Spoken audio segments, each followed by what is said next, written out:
Sole. Thank you very much for being here with us today. Thank you, Juli. How are you? I'm good. I'm good. How is it, everything over there? You're in Uruguay, right? I'm in Uruguay, yeah, in Punta del Este. Punta del Este. Nice. We are very, very intrigued for your story. We saw a post you did on Instagram a couple of weeks ago or last week, and it's like, yeah, last week, right? And now we've been having a request for a workshop on scoliosis because it's obviously something that Pilates instructors get all the time in the studios, clients walking in with scoliosis. And I saw that post and I wow, let's have a chat with Sole, and we would love to hear your story. So if you can tell us a little bit about how it all happened, how you got diagnosed, and how you got into Pilates. Yeah, well, I got diagnosed. I think I was like 12 or 13 years old. I don't remember exactly what age I was, but I was very young. And when I got diagnosed, I started going to a lot of doctors. My mom used to take me to a lot of doctors, mainly because I used to run. I was a runner, but short distance, track and field, and I did long jump and all that kind of sports. And the doctors used to tell me that that was not good for my scoliosis because the impact of the running and the jumping and everything was not very good. And I remember they put me like I don't know how you say it in English, a thing that to put inside my shoe so that my hips would. Sole inserts, I think. Yes. So when I run, they made me use that, but everything went by like with no big problems until I was like 18 years old, maybe.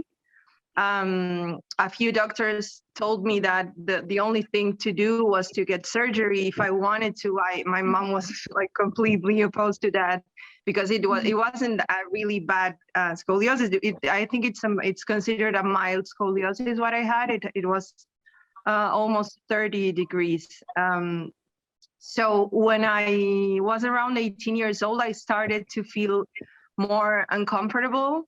Until that time, it was not that bad. I never feel like a pain or anything really bad. The main thing was just to see how my body was growing with the scoliosis. That's why it's so important with teenagers to follow them up with scoliosis.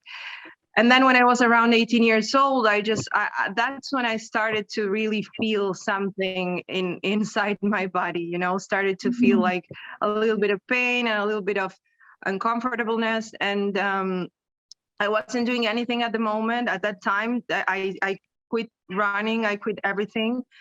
And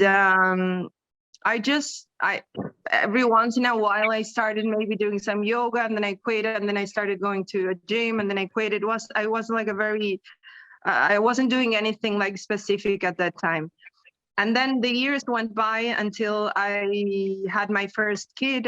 When I was 27, I have 2 kids, and that was the moment where everything went like really bad because pregnancy and scoliosis are not very good friends because everything with the compression and the belly growing and everything makes the spine more and more compressed, and the pain is, at least for me, in my own experience, it was very, very painful, that first pregnancy.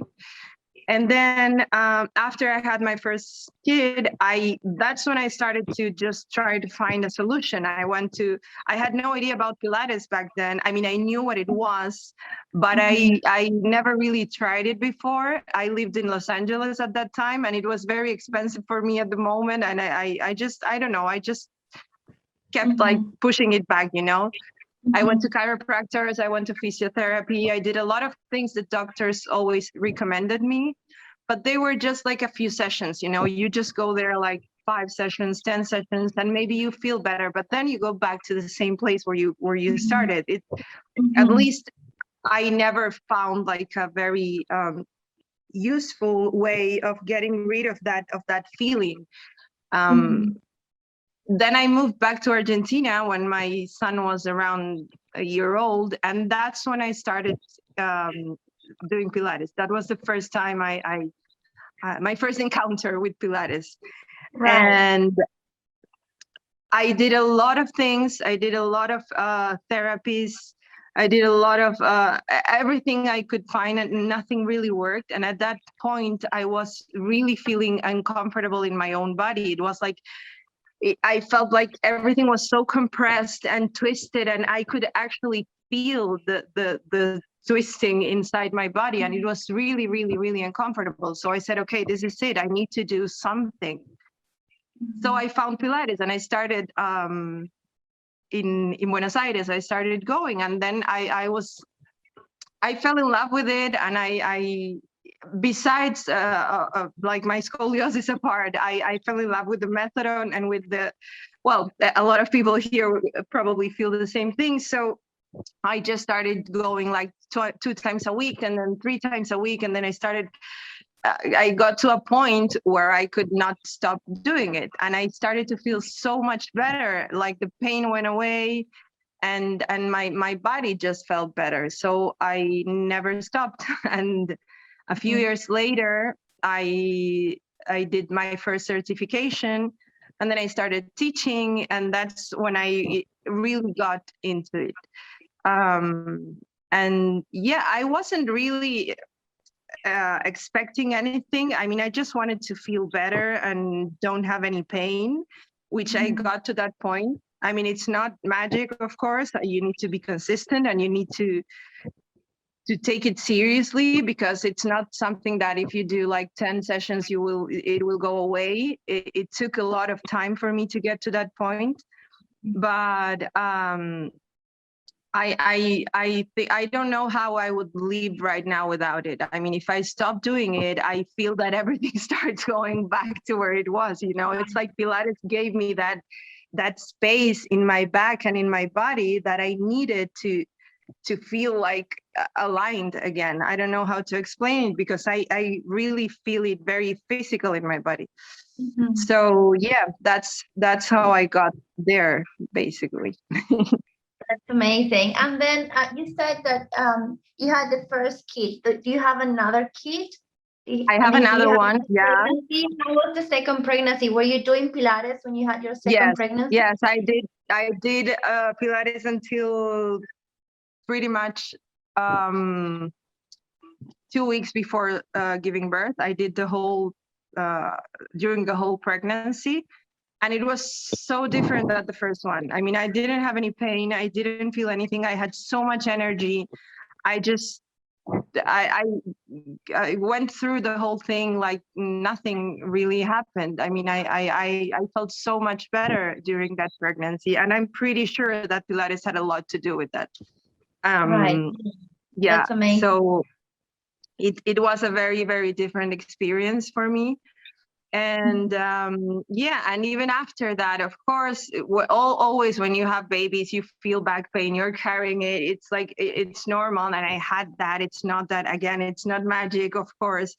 But I felt like I had a lot of tools that I didn't have before, you know, and my body was in a different place to support Different all that. body awareness, probably, right? Yes, like totally, yeah. Yes. Good. And how did you come up with Pilates? Like how when you came to Argentina and then you were like, okay, I'm gonna try Pilates. Was it a doctor who recommended, or was it just like your curiosity to find a solution? No, I actually never had a doctor tell me about Pilates before. They just mentioned or surgery or physiotherapy, maybe a couple of sessions, and that was it. I got to a few of them that told me that I would need to do physical exercise my whole life if I wanted to have the strong muscles to support my spine, but that was it. I never had anyone tell me that Pilates was going to be good for me. I had been wanting to start like a few years before I did it, but it was at the moment when I lived in Los Angeles and I never got to really got to a studio, unfortunately, because if I if I knew before, it would have been amazing. But no, it was my curiosity. I was in the perfect place. I know. Yeah. And I missed it. I missed that opportunity. Yeah. Yeah. Yeah, I can't believe it now. I was 4 years there and I missed that. But anyways, um, no, I think it was my curiosity, and I had a studio that was very, very close to my house. So I said, okay, I'll just give it a try. It's the only thing I haven't tried. I did yoga, I went to chiropractors, I went to everything, and the only thing missing was Pilates. So I said, okay, I'll just try it. But no, I just went because of my own Curiosity. research about what I could do to get better and to feel better, not to get better, because what I was looking for was to just don't have pain anymore, because at that point my back was hurting a lot. So yeah, that was the main reason to start it. Yeah. Okay, wow. And I know you told me already that you don't have your very first X-ray, but you have your current X-ray, right? Can we Yes, have a look? I have the last one. I don't have the old. I have a few older ones, but I moved in between. I moved countries and I lost them. I have the picture that well, the one that you saw in the post. I don't know if you're gonna see it here. I think maybe Oh yeah. there. Yeah. Yes, yes, yes, we can see. So Yeah. this is my X-ray from last week, actually. Mhm. And the funny thing about this is that I had to get this X-ray because of my insurance here. I wasn't looking for anything. I mean, I think that's an important thing to say. I wasn't looking for this when I started, and when I started teaching and everything. I actually never thought that this would happen to my spine. Everyone always told me that there's no going back in scoliosis, and I know that's the case in many. I mean, that was my experience, but I know that usually it's not that easy to go back to reverse the curvature. Right. So I was really, really surprised. I had to get this done, but the last one I did was 6 years ago, because I was so fed up of doctors and just, I said, okay, I feel better now. I don't need to see how is it going, because I feel it in my body. So when they gave me the X-ray, I thought it was someone else's person. I thought, no, they mixed up. This is not me, I'm not like. So and then I read the name and I said, yeah, it's me. And I couldn't believe it. I said, wow, like there's such a big difference between the first and the other one.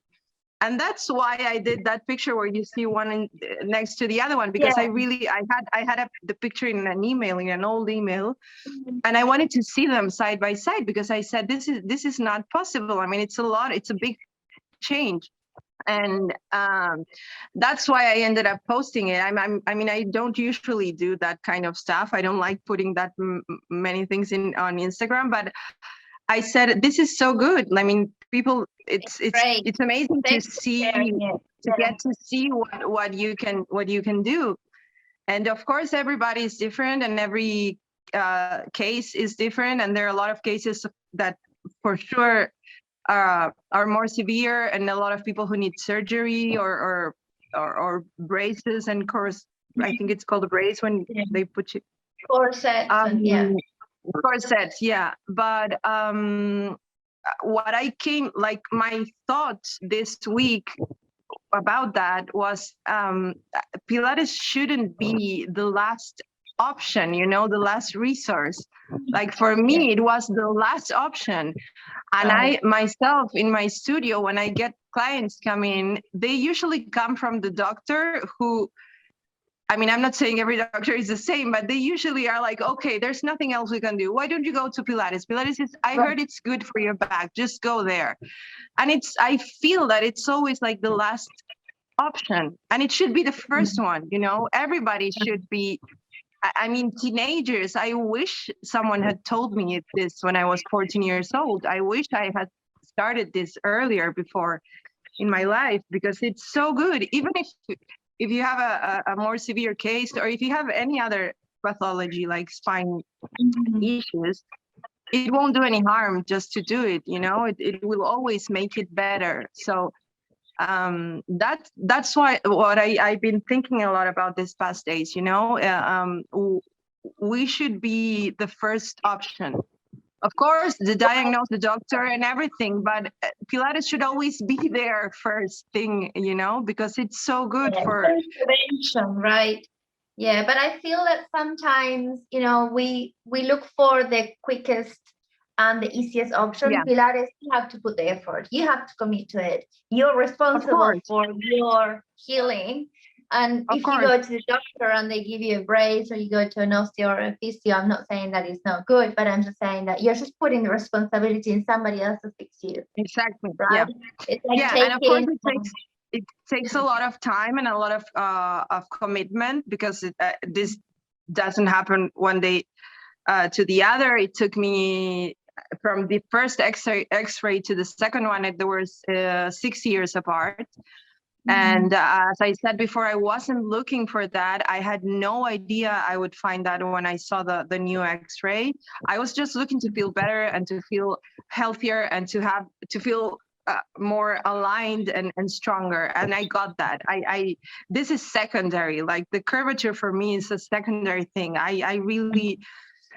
I mean, it's amazing to watch, but it's like the other part is the most important. But yeah, it's as you say, it's you need a commitment. You need to take time to do it. And but yeah, I really think everyone should be doing this. The other day, because of the post I did, a lot of people started to write me like, I have the same kind of scoliosis that you have. And this lady wrote me that her 14-year-old daughter, she said she has a very, very similar scoliosis to you, and I don't know what to do. I'm desperate because I want to help her, and doctors say that they cannot do anything, because usually if it's not a case that it's that can go to surgery, there's really nothing they can do, because there's no other option.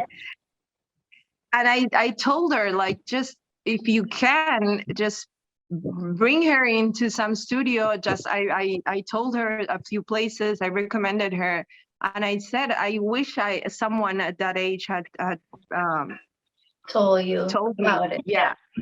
Yeah, because it will be I mean, I wish she continues to do it. She was so thankful, because it will really change her life, you know.